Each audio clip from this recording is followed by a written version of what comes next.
morning on the West Coast and good afternoon on the East Coast. I'm on the East Coast.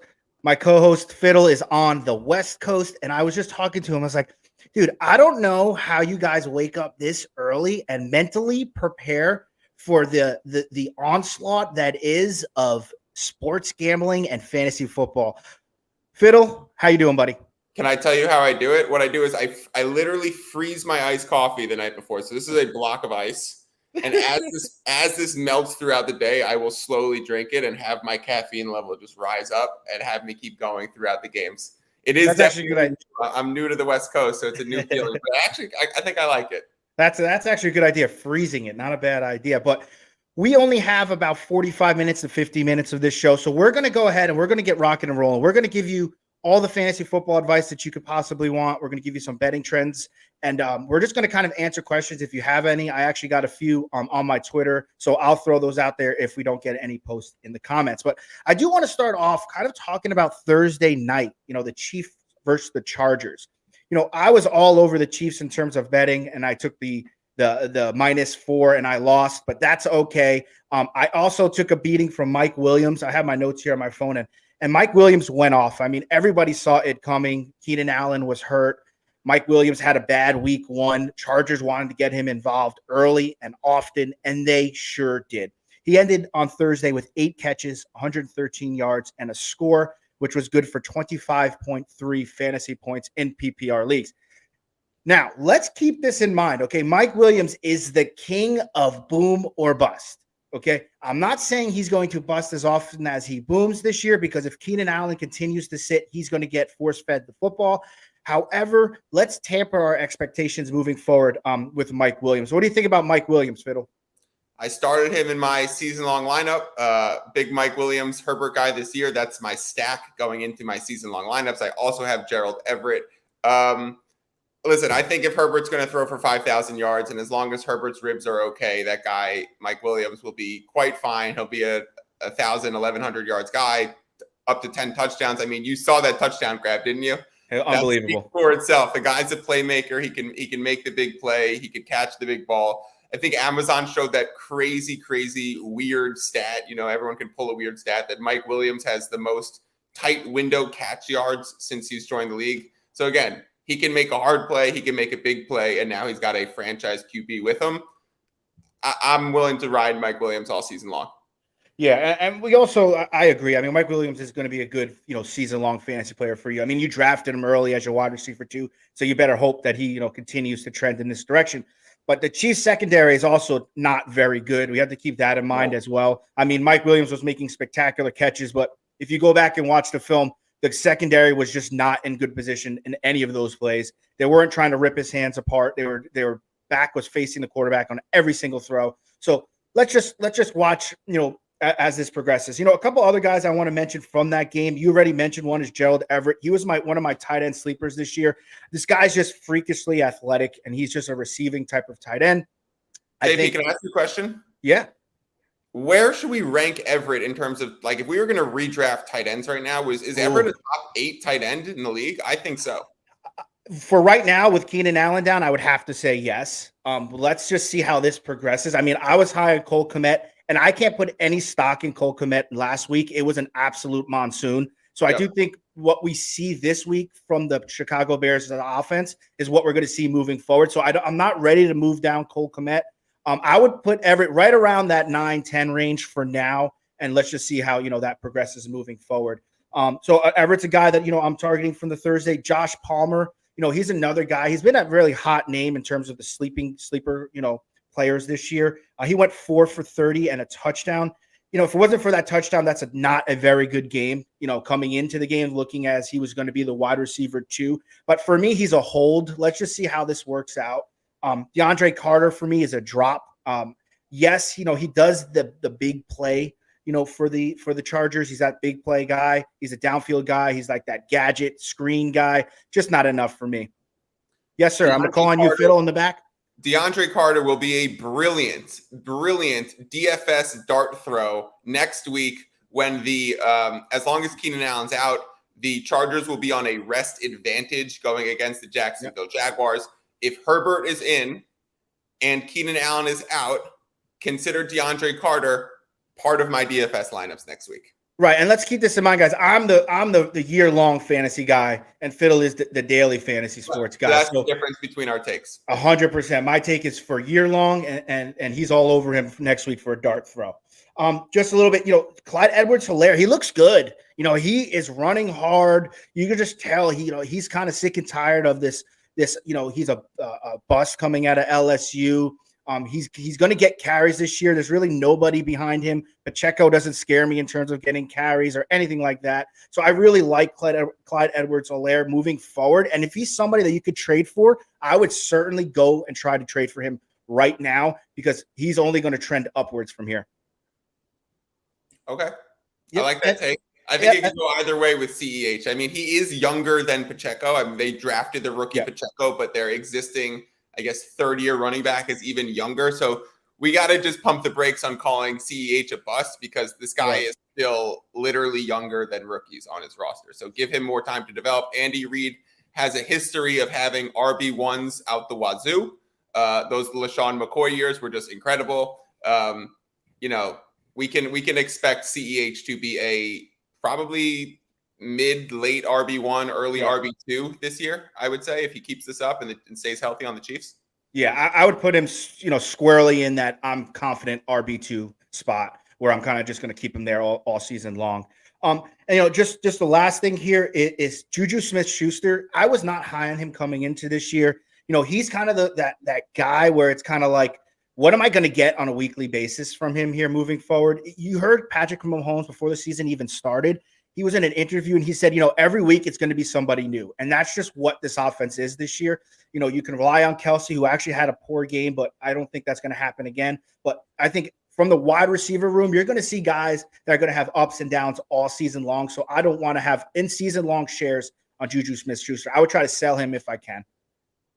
I agree with that take. I was listening to someone break down the film between the games, and obviously I'm someone who focuses on the gambling market and where the line is moving, so I rely on others to break down the football aspect for me. And I was listening to him, and they said that it was actually Mecole Hardman who's running the designed routes that Tyreek used to do. So all the plays that Juju's getting, that MVS is getting, that Sky Moore are getting, those are like what Patrick Mahomes is seeing and distributing it to the right read. Whereas some of the plays that Hardman are getting is actually the Tyreek role where there are designed routes and plays that, hey, this is option one, Mecole Hardman. So if we are going to be looking for a Chiefs receiver, it's just way too hard to predict. I'm not here saying go get Mecole Hardman. It makes that situation so much harder to predict the Juju ones. So therefore, I agree. Sell Juju if you can. Yeah. And that's I'm just gonna put a pause here on that Thursday night game, but I'm gonna end with Hardman. I dropped Hardman. I just don't think they're trying to get him involved. I just don't think he's good enough. I think he's fast. I think he's shifty. I don't know. I just don't think Patrick Mahomes trusts him yet. I mean, he tried to put somebody in, like you just said, running the routes and in the position that Tyreek Hill was in, and to think that he is going to mirror what Tyreek Hill did, I just think it's not doable in season-long leagues. Now, there may be a week here where he is a daily type dart throw because he's going to probably be cheap, then so be it. But for season-long, I dropped him. I'm not enthused with him at all. But let's go ahead, since you brought it up, let's start talking about some betting trends in the NFL this week. So, Fiddle, this is all you, buddy, and I'll just chime in here and try to back you up where I can. All right, well, I would say week 2 this week is the week of the under. Nearly every game has been bet down towards the under, except the Monday night Philadelphia versus Vikings game. I'll talk about that total in a second. It has risen, and that is an outlier this week. So just generally expect low scores throughout the NFL this week. And I think that will obviously impact the fantasy space. If you're deciding between two players because of this trend towards the under this week, big plays are going to make a big difference this week. So maybe if you're torn between two options and you have the guy who's a stable, consistent guy or the guy who's a game-breaking playmaker, maybe you go with the game-breaking playmaker this week because there's going to be less scoring. So having that guy who can then put up a huge play can open the slate and break the week for you. My best bet of the week is the Patriots to win. I got it at a minus 1.5, and we are seeing in that game reverse line movement. JP, do you know what reverse line movement means? Explain, please. Let me explain it to you. So we have this line coming out for the Patriots game. It opened at a -1 for the Patriots against the Steelers. We had the Steelers coming off that big win against the Bengals. We had the Patriots looking horrible against the Dolphins. Money came in flying on the Steelers. Over 80% of the money came in on the Steelers. But what happened with the line? It moved the other way to further favor the Patriots. It moved in the reverse direction of where the money is, and we call that a reverse line movement. And in the NFL, that is the #1 trend to look for, because it is an indicator that people who are betting the big bucks are betting it on the Patriots side. Okay. So even though 80% of the bet tickets are on the Steelers, the bigger amounts of money are coming in on the Patriots. And then we also need to consider that that's one option. The second option is maybe the books are taking a position here against the public. And anytime the book takes a position against the public, sorry, I got a call. Anytime the book takes a position against the public, you want to make sure you are siding with the book. They do these things for a reason. They make money when they do it. If the book is taking a position, put me on the side with the book. Okay, so I'm jumping on Patriots, is what you're saying right now. I think they're at minus. When I looked this morning, I thought I saw -2.5. Is that still right? Yeah, I would still take it because you're not getting the 3 in the hook. Right. I like the money line too. Maybe the money line's a safer play. It's obviously lost a little bit of inherent value, but that is my best bet on the board. I have maximum exposure on that game, 3.3 units to win 3. It is my biggest bet I am willing to make on a single line. I am all in on that one. There's late money coming in on the Washington Commanders and the over in that game. So if we're talking about the DFS space, maybe you want to look towards value options in the Commanders Lions game. That line has been, I think it opened at Lions -2.5. It stayed at Lions -1.5 all week. I am on the Lions side because they are a really, really good home team. However, this late push towards money coming in on the Commanders definitely has me a little concerned. My stay away game this week, JP, is the Cardinals Raiders. Yeah. These are the two teams that were huge sell candidates this offseason. Sharps were going under on both of their win totals for the Raiders and the Cardinals. Now they coming in week 2, both coming off of a week 1 loss where they underwhelmed.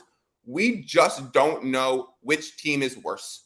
We don't know which team stinks on ice just a little bit more than the other one. So it's hard to gauge the take. I lean towards the Raiders winning this game and the Cardinals being the team that sucks just a little bit more. Also, the Raiders are home, but please don't bet that game. Please stay away from it. Please let's just do your bank account a favor, right? Figure it out. We are at an advantage here. Shout out the Advantage podcast.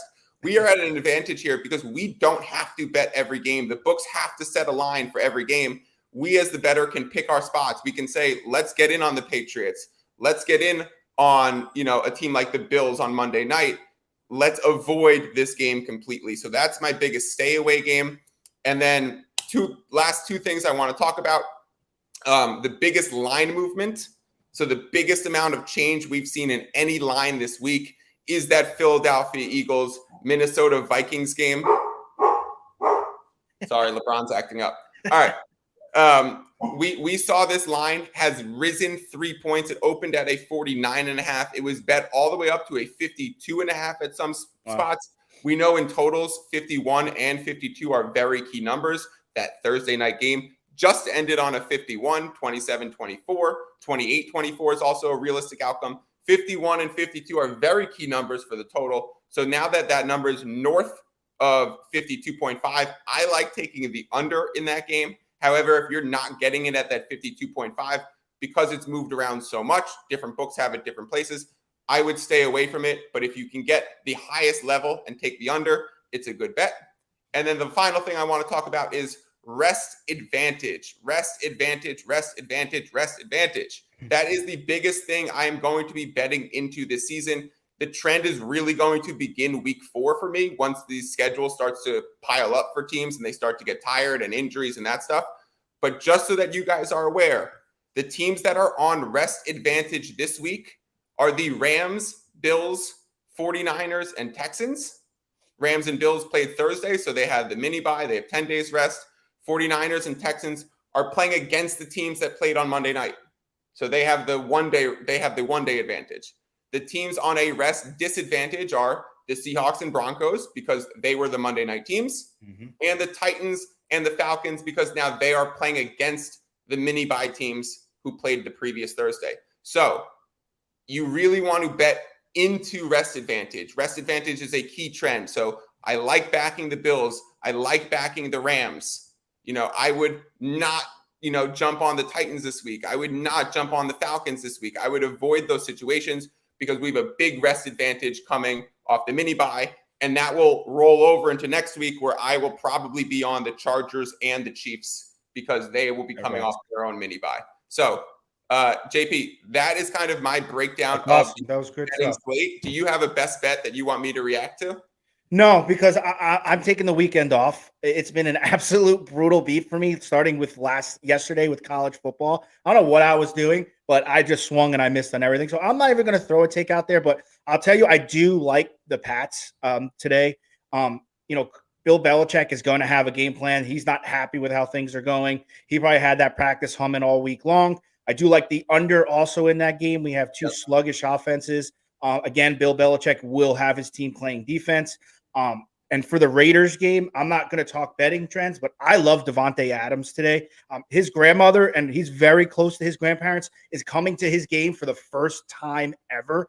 Wow. I know people, don't really buy into that stuff, but if you ever played sports and you had a friend show up to the game or you had a family member show up to the game that's never seen you live before, you got a little bit more juice. Yeah, you got a little bit more juice. So I'm really liking Davante Adams here. And to talk about that Detroit Lions game, that Detroit defense is terrible, but that offense hums. So I do like that over there too. And I do like Detroit there, but I think you told us to stay away from that game. Is that correct? I'm on the Lions this week. I would say there's late movement towards the Commanders, which definitely has me considering. It's only half a point of total line movement. If it continues to move, I might sell off my ticket. And guys, when I say selling off my ticket, I mean I'm placing these bets on like a FanDuel or DraftKings, which has a cash out feature. So I'm simply just cashing out the bet and getting rid of it before the game starts. So you might lose a tiny bit of value if the line has moved against you. You might gain a little bit of value if the line has moved with you. But in general, if you don't love your bet, sell off of it before. Take the fraction of a loss. It's literally less than 1/10 of a unit. It's really, really minimal. It's better than playing a 1.1 unit situation and losing it. JP, can I ask you some fantasy questions? Let's go. Let it rock. All right. So we have the potential weather problems in Seahawks 49ers. Now, I brought you weather problems last week with Bears 49ers and said, let's fade guys like Cole Kmet. We again have the 49ers playing in a potential heavy rain situation, and they're going against Seattle Seahawks. So my question to you, I've broken this down into 3 categories. The question is, who is startable in fantasy? And I have Jeff Wilson and Debo as the must starts. Yep. Trey Lance, DK, and Rashad Penny as the I'm not too sure. Mm-hmm. And the Lockett and Ayuk as the definitely pivot away from in the rain. How are you gauging this game and the key players for fantasy purposes? Yeah, I would have to back that. And it seems like what you did there was you're concentrating more on guys that are going to get points on the ground. I know you said Debo, right? But Debo's a screen guy, handoff guy. Jeff Wilson, I do like this week. I'm not as confident, I would say, as everybody is, because they did come out and say they're going to ride the hot hand. So if Jeff Wilson comes out pretty slow, the rookie Price is going to come in and get his chance here and a crack at it. But if I was to say, and if I had Jeff Wilson on my team and I used the high waiver on him, which I probably had to do, in year-long fantasies, then I'm playing Jeff Wilson this week. Yeah. In terms of the passing game, I don't like Ayuk. I just don't like him yet. I don't know what he's like with Trey Lance, right? Everyone's got to keep their eye on quarterback chemistry with their pass catchers, especially this Trey Lance kid who tends to play in the rain a lot. I mean, this week too, and I just don't. I feel bad for him because he can't really get on a roll, and we're not really sure what he's doing. As far as DK Metcalf, I would say I'm like you. I don't know. He could have an unbelievable game. They could just pepper him because they don't trust anybody else in the rain. He's a big target. He could be running a lot of comebacks. He could also just be running straight fades, right? Think about it. In the rain, just throw the ball deep, get up and get the ball. Defenses are going to concentrate on the run. So that means DK should get a lot of one-on-one coverages in the rain. So if the rain tends to stop or slows down, he could have a good game here. But yeah, I'm on you. I think those are all really good. And that's good analysis for every single start and sit there. We do actually have a question from Matt in our chat in regards to Jeff Wilson.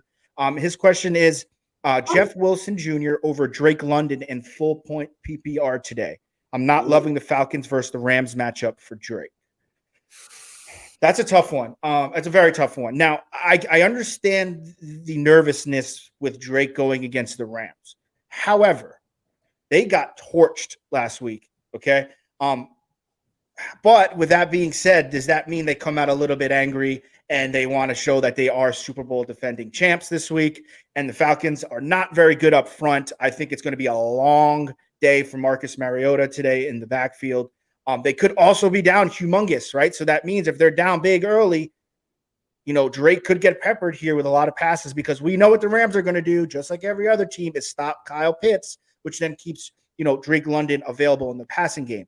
But we just covered Jeff Wilson, right? Especially if it's raining, I think his upside's even higher because they're going to want to keep the ball on the ground as much as possible. So if I had to choose these two in full point PPR, by flipping a coin, I probably have to lean Jeff Wilson here. I think I'm going to go the other way, JP. Yep. I think these guys are both in good game scripts. So let me, flip the script for you, give the other side of this, the coin, and let's make Matt really confused here in the comments. So, yes, we have the rain showing that Wilson might get more looks, more carries. You have to also factor in that Debo's going to get some carries, Trey Lance is going to get some carries, and that other rookie's also going to get some carries. So you have three other guys who are going to take some work away from Wilson. And again, you said hot hand approach. Yeah. If he doesn't have the hot hand, he might not be the guy this week. On the other side of on the field, the Seahawks are very run heavy too. So that clock might be tick, tick, tick, tick, tick. And it might be, a pretty fast game where Wilson only gets 8 to 10 touches and he's not really a guy who catches many passes out of the backfield.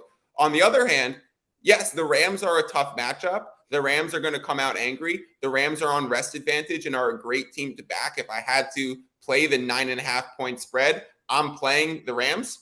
However, that means that the Falcons are in a pass script all game long, all second half long. The Falcons offense looked pretty frisky against the Saints defense. The Saints defense is very good. The Saints defense is supposed to be pretty good, and the Falcons look like they can move the ball. Drake London looked the part as a rookie wide receiver. He is going against Jalen Ramsey. Jalen Ramsey's going to want to send this kid back to college. However, I think London has the higher upside. If Wilson gets 10 touches and London gets 6 or 7, I might prefer London 6 or 7 for the upside and knowing that they're all going to be catches in a PPR sense. Yeah. So Matt, just to kind of clear this up for you I agree with that 100%. I think London is definitely higher upside. There's no doubt about it. And if you're starting Jeff Wilson, I think you're going to need a touchdown, like a red zone touchdown for him to have more points than Drake London. So if you were to go Jeff Wilson, you are fingers crossed that Jeff Wilson gets into the end zone. But then on the other side with Drake London, you're going to hope that the Falcons are down big so that they're going to throw the ball a lot more than they would if it's a close game. So the good news here is I honestly think both of them are pretty decent options for flex. I'm 100%. not overly concerned about either one of them. I don't think you're finding yourself in too much of a pinch. Whereas if you told me in the offseason that you were debating Drake London or Jeff Wilson for your week 2 flex, I would say something went brutally wrong. But now that we're actually here, it's not a bad spot to be in it. Yeah, I agree. I mean, either way, just go with your gut. And it seems like your gut is telling you Jeff Wilson, considering that you currently have him in the flex spot. So I guess just let that ride. We have a question. Yeah, go ahead. Let it roll. We're talking to the DFS space quickly. My DFS core lineup for this week includes Stafford and Kupp as the background of our YouTube show, Saquon Barkley, and Paris Campbell of the Colts. Now, there's been some late pivots in the DFS optimizer market towards taking Devontae Adams, who I know you spoke about, and Derek Carr. I was just going to say that. Instead of the Cooper Kupp and Stafford stack. So if your lineups around these two are going to be basically the same, which stack do you prefer this week? Stafford Kupp or Adams and Carr? Okay, Adams and Carr are going against the Cardinals. Kupp and Stafford are going against the Falcons. Yeah, I think the upside rides with Carr and Devontae Adams. And what I mean by that is I'm a little bit not concerned, but I think the Rams are going to want to get the other receivers involved here this week. I mean, it was simply it is since last year, just pepper Cooper Kupp. Now, don't get me wrong. Cooper Kupp is an unbelievable start every single week. And I'm not saying that, but if the Rams want to continue to get better here offensively, they're going to have to start getting other guys involved. Allen Robinson, I think, could have a pretty good week here. He was absolutely non-existent last week. And I'm going to go on a limb and stick my neck out again for Allen Robinson. I've been doing it all offseason. I don't think he's as washed as people think he is. I think he was open on a lot of those plays. It's just Stafford was so locked in on Cooper Kupp in week 1 where he could not find Allen Robinson. So I think they're both fantastic stacks. I honestly really do. But I also think that it could be a shootout with the Arizona Cardinals and the Raiders because if it gets ugly early for the Rams, I think they start pounding the ball a little bit more. So then your value on Cooper Kupp and Stafford kind of go down later in the second half when if it's a close game, a shootout in the Raiders game, I think Devontae Adams and Derek Carr. Now, what is the outlook in terms of their cost? Would it be cheaper for me to get Carr and Devontae? It's cheaper to get Carr and Devontae, but honestly, the price difference is so minimal that it does not really impact a different pivot on the roster. It's really just a straight exchange. I'm playing 9 contests this week in the DFS space. I create 2 lineups every week. I enter them into multiple different contests, some cash, some GPP. If you've listened to the DFS Today show, I did a whole tutorial about how I sign up for tournaments, why I choose the tournaments that I do, and how to take advantage of the contest lobbies that you're in to, even though you have the exact same lineup, the contest that you're in is going to matter a lot based on your chances to win. So I explained that all on my podcast. So again, I'm playing 2 different lineups across 9 different contests. I do have half of my lineups, so I guess 4 of my lineups being the Carr and Devontae stack, and 5 of my lineups being the Kupp and Stafford stack. I have not really been able to figure out which direction I want to go. So I'm kind of just splitting the difference and taking the middle. As for last week, I came in saying Mahomes, Kelsey everywhere. Yeah. And because I don't really play daily that often. In terms of, could you see percentages like started? Like, let's just say, can you see if more teams are going to play the Stafford Kupp stack than the Derek Carr and the Devontae stack? And if you can, does that kind of sway you one way or the other? Because, from my knowledge of daily fantasy sports is you kind of want to go against the grid because that'll give you a better chance of getting those points that everyone else is missing out on. So there are places, we call these things chalk plays. When the play is public, it's a chalk play. So if everyone is taking Stafford would be chalk this week. This week, I think the splits are very different. The way I gather information as to where the ownership is going to be, you can see the percentage of ownership once the contest actually starts, but not before it. So once the lineups are locked in, you can see, but not prior to it. But you can get an idea of the way that these percentages are going to break down by looking at, the research and the optimizers and the DFS articles and the kind of DFS content that's out there. And for the first half of the week, for the first 3 quarters of the week, it was, hey, Stafford Kupp, Stafford Kupp, Stafford Kupp. It's been a late pivot to the Carr Adams stack. So I do think for this week, the 2 chalk quarterbacks are both of these stacks. Yeah. I often play into chalk in certain situations and play away from chalk in others. I will evaluate my lineup as a whole. It is really hard to determine how to do it on a just general rule of thumb. It really depends on how you feel about some of your other options. And to say, okay, because I feel great about a Paris Campbell, who's actually going to be chalk this week now that Pittman's out. Yeah, Pittman's out. I was eyeing Paris Campbell when Alec Pierce was out, and now Pittman's out, and Campbell becomes chalk. However, to use that example, I was thinking Campbell would be a great pivot option who's going to have low ownership, and I was going to play into chalk in other areas like Saquon, like Stafford, like Kupp. I'd say maybe an option that I'm playing this week that is not playing into chalk is I am playing Leonard Fournette with a questionable tag against the Bucks. He will be in, I think, all of my lineups this week. Yeah, I was gonna say Barkley's got to be chalk, right? I mean, Barkley's going against the Carolina Panthers, who got absolutely torched on the ground last week. I think he comes back out with a vengeance. And I also do like CMC this week in PPR and in half-point PPR. And the reason for that is he had 14 touches in week 1. If the Carolina Panthers expect to win games, they have to get him the ball more. And I think that trend happens here. I could see more in the range of 18 to 20 touches this week if the Carolina Panthers do want to play some football this year and contend. Contend in the games, not in the season, because they ain't contending with anybody and winning anything, but in week-to-week basis, I think they're going to have to get CMC the ball. So I'm looking at 18 to 20 touches probably this week for CMC. But the New York Giants run defense was very good last week. They only gave up 83 yards to King Henry on the ground. However, with that being said, on the flip side, Hilliard, who was their pass catching running back, had 2 touchdowns against the Giants. So that just tells me the Giants linebacker core is more focused on stopping the run and has some difficulty with stopping running backs in the passing game. Again, it's only been 1 week, but I think CMC is also a play. In daily, Fiddle, is CMC more expensive than Barkley this week? CMC is like a whole whopping 1,500 more. Wow. I would definitely say that CMC is a option for daily fantasy, but not if you're going to take Saquon. So since Saquon is in my lineups, you definitely don't want 2 opposing running backs because that just inherently limits upside. 100%. But if you're going to go with CMC, don't play Saquon. If you're going to play with Saquon, don't play CMC. They're both great plays this week in a good matchup. Yeah. And again, 14 touches for CMC is just not acceptable. And Call it 28 today. Yeah, oh, wow. I would go crazy. I mean, he's on my fantasy team. I need him to wake up. I have Barkley everywhere too. So I'm looking forward to that. We do have a question in the chat. Good morning, James Robinson, Pollard, or Lazard in a flex PPR. Yikes. I'm kind of nervous all 3 of those. If there's anybody else, maybe throw that into the chat. But out of those 3, I'm leaning James Robinson. Lazard, I don't know. Pollard, it doesn't get enough touches as of right now. I'm banking on Pollard to turn it around eventually. So he's definitely a hold. But the quarterback is an issue in Dallas as well.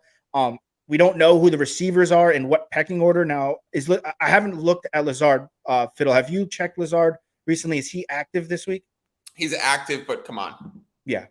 You cannot trust that. play Alan Lazard this week. You probably cannot play Tony Pollard this week with Cooper Rush and him being the pass catching back. You have to play James Robinson from that list. But I would agree with JP. Rocco, it's a little bit of a yikes situation to start out week 2 because I see James Robinson's going against the Colts and they are looking to get ETN more involved. ETN had that 1 big drop last week. I think that's a fluke. I think that's let's not, criticize this young guy for 1 bad play. Remember when DeAndre Swift dropped the ball in his first game ever? It kind of reminds me of that a little bit.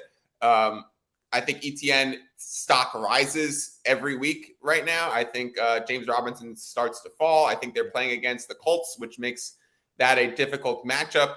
But again, based on those options, it's got to be Robinson. Yeah, and Lazard's outlook, for the rest of the year could be very positive. Let's just let it play out, though. Same with Pollard. Yeah, same with Pollard. And you're right. I think James Robinson is going to have a slight decline because they do want to get ATN involved. I mean, he's college buddies with Trevor Lawrence. They have a great pass and catch connection. So I do think you're right. ETN could have a pretty decent game here. That drop was pretty ugly, but I live in South Carolina. I've seen tons of endless Clemson games. He does not do that often. That was just let me get my eyes upfield a little bit too early, and he just took his eyes off the ball there. And they penalized him for a little bit because of that. You know why? You're teaching your young player a lesson, right? So that's where I'm going to go with that one. I think Jay Robinson would be the play there. Rocco, is Paris Campbell on your waivers? I see he just re-entered the chat. If a guy like Paris Campbell's on your waivers, I would pick up him and start him over any of these options. Right. Or even a guy like Greg Dortch in Arizona. Dortch, man, he came out of nowhere, huh? I actually, there was a guy, I forgot who it was. I wanted to call him out. I couldn't find it, but there was a follower on Twitter that said we should play him in daily fantasy last week. And that was a heck of a play. So Dortch is in he is in I actually took him out of my lineup. However, Dortch is a very solid play. I might re-enter him. I put Ashton Doolin in one of my lineups. He's the other Colts receiver. Yeah. But again, Dortch is a real option. If that's a shootout game, Raiders, Cardinals, again, we've seen so many games this week be sharp down towards the under. So if you're going to play into fantasy situations, you want to target guys in the Minnesota Vikings, Eagles game, in the Rams, Falcons game, in the Cardinals Raiders game. These are the games that have not been crazy bet down towards the under. Meanwhile, you want to avoid people in the 49ers Seahawks game. You definitely want to avoid, but again, this is a really tough situation. Maybe JP, let's talk about this for 5 minutes. Sure. The Baltimore Ravens versus Miami Dolphins game. Mm-hmm. This game opened with a total of 46.5. It was bet all the way down to 43.5. I think it sits at a 44.5 right now. Heavy plays on the under. My favorite football gambler in the world to follow, a guy named Warren Sharp, is on the under 44.5. So he still thinks that line holds value. However, in the Dolphins-Ravens game, you have a ton of players that you kind of can't pivot away from. Yeah. You have Andrews and Lamar. You have Tyreek. You have Bateman. Like, so is Bateman a must start? Is Waddle a must start? Is J.K. Dobbins a start this week? Like, where are we going with these fringe options on these teams in a game that's so heavily sharp towards the under?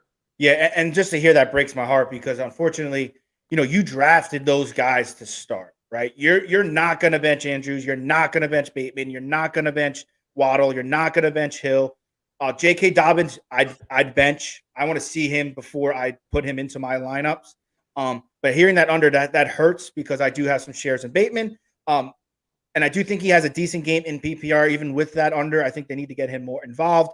I think Duvernay is last week's explosion is going to be a hit or miss on a weekly basis. I think Andrews needs to wake up a little bit here in week 2. So hearing that under is surprising to me. I mean, the game is probably going to be a slower pace game. That's how Miami likes to play the game, especially when you're going against Lamar Jackson. Keep him off the field as much as you possibly can.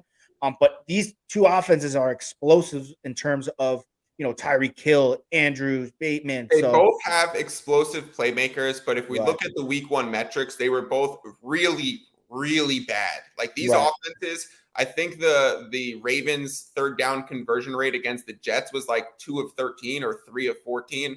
Miami Dolphins looked somewhat of a similar percentage against the New England Patriots. These are teams that are putting themselves in third down situations and not converting. The double whammy for what you do not want to do in football. You want to avoid third downs, and then if you get to third downs, you sure as hell want to convert them. So getting to plenty of third down opportunities and then not converting, again, you're getting to these third downs because you're a run-heavy team on first down. So they're running a lot on first down, then they throw an incomplete pass on second down, and boom, you have a third and medium situation, which is tough for your offense. So it's led to a much higher punt ratio for both of these teams in week 1. They're kind of expecting that trend to continue a bit, again, because both of these teams also have good defenses that can bring a lot of pressure. I will say in DFS, JP, I'm playing into the under by playing the Miami Dolphins defense. Yeah. You got to be cheap, no? They're cheap. I think they're like the third lowest, which I think is crazy. I think the Miami Dolphins team has some players. I even went and in our Sports Ethos podcaster league picked up the Miami Dolphins defense, and I'm stashing them on my bench because I think this is a real good defensive unit. Of course, we're in a very deep league for that Sports Ethos league, big rosters and a lot of teams, so you can hold 2 defenses. So I'm holding on to Dolphins defense because this is a really good defensive unit, and I'm scared of this Baltimore Ravens versus Dolphins game. I'm on the Dolphins plus 3.5. I'm on the Dolphins money line, and I'm on the under. Collectively, it's not that big of bets. It's a small unit distribution. But, hey, heavy lean towards the under this game. And if you're leaning towards the under, you also want to lean towards the underdog. General rule of thumb in betting. Yeah, and going back to that third down conversion rate, right? That's what the Baltimore Ravens want to do, right? They want to be third and short. Because if they're third and short, chances are they're going to get the first down. Lamar Jackson RPOs, Lamar Jackson design runs, Lamar Jackson rolls out, runs for the first down. But it obviously did not work out, like you said, against the Jets last week. I didn't look at the numbers, and I wish I would have before we went on here. I wanted to see how many third and mediums and third and longs Baltimore had last week, and kind of see, because that would kind of dictate how I see this game going between over and under. Because if it was third and long, they weren't doing something well on first down, which means the game plan this week could look totally different. So, JP, if we look to week 1 and we could use this Bills-Rams game as an example of what kicked off the NFL, the Rams historically under McVay have the number 1 highest run rate on first down. So, again, I like a guy like Darrell Henderson this week for that very reason. And then on the flip side of that, so McVay runs the most on first down. Sean McDermott throws the most on first down. So if we look how that Bills-Rams game went, the Bills rarely even found themselves in a third down situation. So I know you say third and short is the best. I'll counter that and say second down to the next first down is actually the best. We don't even want to reach a third down situation. We don't even want to be putting ourselves in that position. We want to back teams that throw more often on first down so they can avoid third down situations. And if you find two teams that are run heavy on first down like these two teams are, you want to avoid them in fantasy and bet the unders. It's a week-to-week thing. It's not a permanent situation, but this week with these two teams is an underplay. Right. And just to clarify, I 100% agree, second and first down. The Baltimore Ravens would rather be in a third and short than a third and medium, obviously, because that puts them at a huge disadvantage in comparison to other teams that do have a better passing game, because their third and medium, third and long, it kind of takes out their entire game plan in terms of what they're trying to do there. Right. Let me ask you a question here. Who do you like? Okay, because on my waiver wire, I picked up Curtis Samuel at Washington Commanders, and I threw him in there in my flex this week. And I did that because I looked at the matchup. Okay, Detroit Lions, like I said, gave up 38 points, and I do think Curtis Samuel is that gadget player for Washington that I think they thought Gibson was going to be before Robinson got hurt. Now Gibson is forced into more of an actual running back role. I was high on Curtis Samuel years ago before he got hurt when he was on Carolina Panthers. The guy was very good out of the slot for Carolina for a couple of years there. And then he went to Washington and it's been hurt ever since. But he seems to be healthy here. Would you start Curtis Samuels this week in a full point PPR league? Can I quickly ask you who your other options are before I respond? Yes. My other option would have been Tony Pollard because I am in shambles because I'm waiting for Hopkins to get back and I need to go 500. Okay, so in that situation, yes, it's a clear play to Curtis Samuel, especially because I think you said full PPR. But let me just expand on the Curtis Samuel situation as a whole. You said he was really good in Carolina for a bit, then was not healthy, and it seems to be healthy and emerging with the Commanders. JP, I mean, you're gonna nail this question. What's the one thing that's also the same between Carolina and the Commanders in both of his stints there? They haven't been very good. The head coach is Ron Rivera. And Ron Rivera, yeah. Ron Rivera absolutely loves his guys. He loves his guys. Loves him. He talks about him all the time in the press conferences. He thinks he's a playmaker. He signed him to a big contract. Go look at Curtis Samuel's contract in comparison to some other wide receivers. He's like that kind of Christian Kirk guy of the NFC East where you're like, whoa, he's getting paid that much?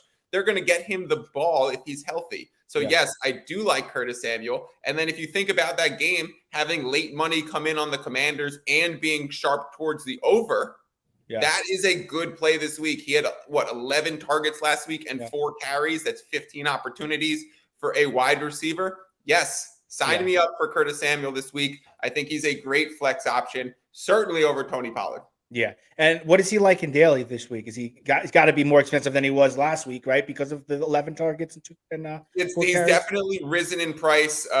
He's a situation that I was generally avoiding. Again, that was a situation that I felt might be a little bit of a chalk play. You find the guys who are going to be high waiver people in season long, and that gets everyone who does season long's attention in a daily fantasy space. So they're like, oh, Curtis Samuel, 4,600. I'm playing away from that situation in daily fantasy, but there's no big reason for it. I like Samuel this week. I like Dotson this week. I like McLaurin this week. Again, with that game being sharp towards the over and late money on the Commanders, these guys are good players to target this week. We need to take these things into consideration. Forget just the name. Right. JP, I was thinking about benching DK Metcalf this week for Paris Campbell. Yeah.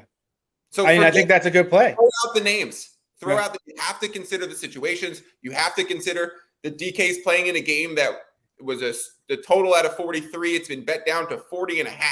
It's against the run-heavy 49ers, and it's in the rain. Like, no. Yeah, meanwhile, Paris Campbell has Pittman out, and he's playing against Jacksonville. And Pierce. So, and the guy played, I think, 88% of snaps and ran routes on 94% of pass plays last week. Paris Campbell's going to be out there when the ball is going to be thrown. Matt Ryan threw for like the most yards in the league last week. Give me Paris Campbell over DK Metcalf. Throw out the names, throw out the draft capital you paid for him, and pivot away. We have another question here in the chat. Phil, I'll ask you this one. With the news that Jameis has 4 fractured ribs, I didn't hear that. Should I be worried about Thomas and bench him for Kirk, Dillon, or Pollard? Is this Rhett? Is this a super flex league where Jameis is your second quarterback, and I assume Kirk is Kirk Cousins or Christian Kirk? Christian Kirk. Yeah, I'm not sure either. In that situation, if you're playing in a super flex league, you have to play 2 quarterbacks. So he's actually asking if he should bench Michael Thomas for Kirk, Dillon, or Pollard. Got it. Yeah. Got it. Okay. Is it a PPR league is another question, because I like AJ Dillon. I don't care what anybody says. Christian Kirk. And Pollard's just not in this conversation just yet. No. It is Christian Kirk, and it's a 1 QB league. Is it PPR? I misunderstood that. I was like comparing Jameis to the other names. I was like, that's a quarterback, but the other guys are receivers, so maybe it's a super flex type of situation. He's saying non-PPR, 1 quarterback league, and he's talking about Christian Kirk. Right. It's a tough one. That's a coin flip between Thomas, Kirk, and Dillon. JP, what do you think? Well, I marinate on this a bit. Well, I'll help you marinate it, and I'll throw some extra sauce in there for you. Michael Thomas is that red zone dude for the Saints. Michael Thomas, is a red zone threat every time they get into that red zone. Kamara's out. Ingram is banged up. So in that red zone, they're probably going to look to pass. Now, with 4 fractured ribs, what is Jameis's pain tolerance, right? That's kind of what you're asking yourself. But if you're in the red zone and you're throwing fades, I don't know if those ribs become an issue. So Michael Thomas, that's my take on Michael Thomas. Christian Kirk, I'll let Fiddle talk about Christian Kirk because I want to jump right to AJ Dillon in a non-point PPR, even in a half-point PPR. I think Dillon is just a great overall consistent play this year. I think his upside is definitely limited for obvious reasons, and his name is Aaron Jones in terms of his limited upside. But I think he's got such a safe floor that I think if you're projected to win this week, because you got to look at your opponent's roster, and you feel comfortable enough where, okay, if I can get a consistent 10 points, 11, 12 points, then I'm going to go Dillon. But if I need more of an upside play, I'm going to look at one of those wide receivers, either Thomas or Christian Kirk. I'm still super torn, man. This oil is seeping in. This chicken is marinating. It's got the herbs all over it.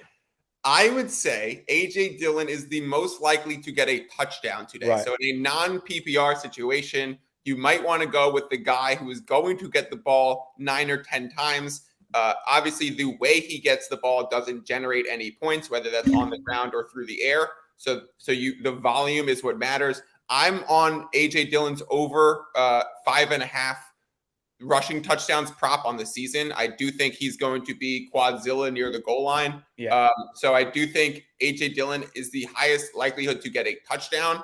I think Christian Kirk is the most likely to get 100 plus yards. And I think Michael Thomas is probably the most likely to get 100 yards and a touchdown. So it's really, really hard to figure it out. Rhett says, I'm projected to win by 10 points. Thomas getting 7, Dillon getting 9, according to ESPN. I think you go for my sake in this take. I'm going to go safe. I'm going to go AJ Dillon. I'm going to go safe. Yeah, I'm going to go safe with AJ Dillon here. Also, the Packers are expected to blow out the Bears. Right. So and if that's the case, run. Maybe playing Aaron Jones less. I mean, I know he didn't play much last week, but again, if they're up a lot and they're running the ball, AJ. Yeah, here you go. Yeah, that's actually a good problem to have, though. I like all those guys, for future weeks. So just keep your eye on a weekly basis. Let's see how Jameis looks this week. I think that's really important in terms of Thomas's outlook moving forward. So I like that problem. Let's put it that way. I like that. Also, the Bucks bring so much pressure on defense. If they know that Jameis's ribs are sore, right, it'll look like Herbert versus the Chiefs. I mean, as soon as Herbert hurt his ribs, right? You notice that the Chiefs brought a blitz every single freaking time, every time. Yep. And so knowing that Jameis is hurt, knowing that the Bucks love to bring pressure, look for them to, take a shot towards the rib cage. Right. And I think it's going to be a lot of run pass pressure. And what I mean by that is I don't think they're scared of the run at all with Kamara out. They also don't really have to worry about a running back leaking out of the backfield as often with Kamara being out. So they can literally play Kamara on a with the Saints running back in a one-on-one coverage and just bring everybody else to get to Jameis Winston this week. So safest bet, I think, as we both agreed on, is A.J. Dillon. I don't think you can go wrong there this week. All right, we are at 12:50. We are 10 minutes away from week 2, a big week here, especially for guys that went 0-1 last week in year-long leagues. This is a big week. Let's get back on the winning track. Let's get our confidence levels up this week. We cannot go down 0-2. That hurts. If you're playing daily fantasy sports, best of luck. Fiddle had some really good input there on kind of these quarterback wide receiver stacks that you are looking to add this week. We had a Stafford Cup, or we had a Derek Carr or Devontae Adams stack. Good luck in your sports fantasy league matchup today, but well, thank you. I appreciate that, Matt. I'm guessing I'm playing you in the Sports Ethos Listeners League. Not really happy with how that team turned out for me, but I did get a win in week 1, so we'll see how this week rolls for me. If you guys have any questions about, the 4:00 games, any betting questions, daily fantasy sports questions, year-long questions, please make sure you are reaching out to either Michael Fiddle and JP Sticco. My Twitter handle is JP Sticco, and Fiddle's handle is mfiddle14.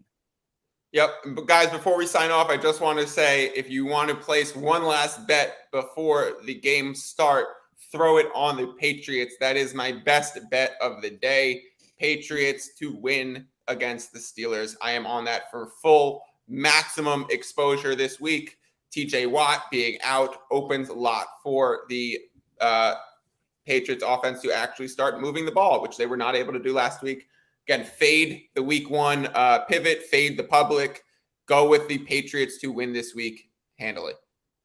All right, so if we got no more questions, I got to run because I have about 999 teams I have to go check my rosters for. But again, if you have any questions moving forward, please reach out to us on Twitter, and we will answer them all. JP, Fiddle, best of luck this week, buddy. JP, before we go. Yep. What's Scott Hansen wearing? You got to give it to me. I'm going to go dark suit this week. I'm going dark suit, white shirt, dark tie, button open. No pants. No pants at all. Navy jacket, white shirt, no tie, button open. I will see you next week, my guy. Bye, guys. Good luck.